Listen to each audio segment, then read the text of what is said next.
விஜயலட்சுமியிடம் சீமான் மன்னிப்பு கேட்க வேண்டும் என்று உச்சநீதிமன்ற நீதிபதிகள் உத்தரவு போட்டிருக்கிறாங்க. தன்னை திருமணம் செய்து கொள்வதாக சொல்லி ஏமாற்றிவிட்டு இப்ப என்ன பத்தி அவதூறா பேசுறாரு அப்படின்னு சீமான் மீது நடிகை விஜயலட்சுமி வழக்கு தொடுத்திருந்தாங்க. இந்த எஃப்ஐஆர ரத்து செய்யணும்னு கோரி சீமான் தரப்பு உச்ச நீதிமன்றம் வரைக்கும் போனது. இன்னைக்கு உச்ச நீதிமன்ற நீதிபதிகள் சொல்லியிருக்கிறாங்க, நீங்க அவங்களுக்கு நம்பிக்கை துரோகம் பண்ணியிருக்கீங்க. பொய் சொல்லி அவங்களுக்கு கல்யாணம் பண்ணிக்கிறேன்ற கமிட்மெண்ட்ட குடுத்து அவங்கள ஏமாத்தி இருக்கீங்க. அவதூறா பேசி இருக்கிறீங்க. அதற்கு நீங்க அவங்க கிட்ட மன்னிப்பு கேளுங்க. அப்படி நீங்க மன்னிப்பு கேட்கலன்னா, இந்த எஃப்ஐஆர எங்களால ரத்து செய்ய முடியாது.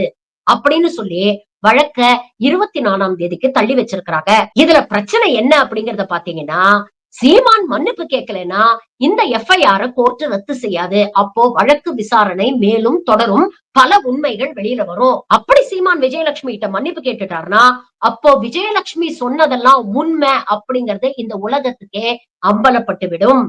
நம்ம மைனர் குஞ்சு என்ன பண்ண போறாரு? பொறுத்திருந்து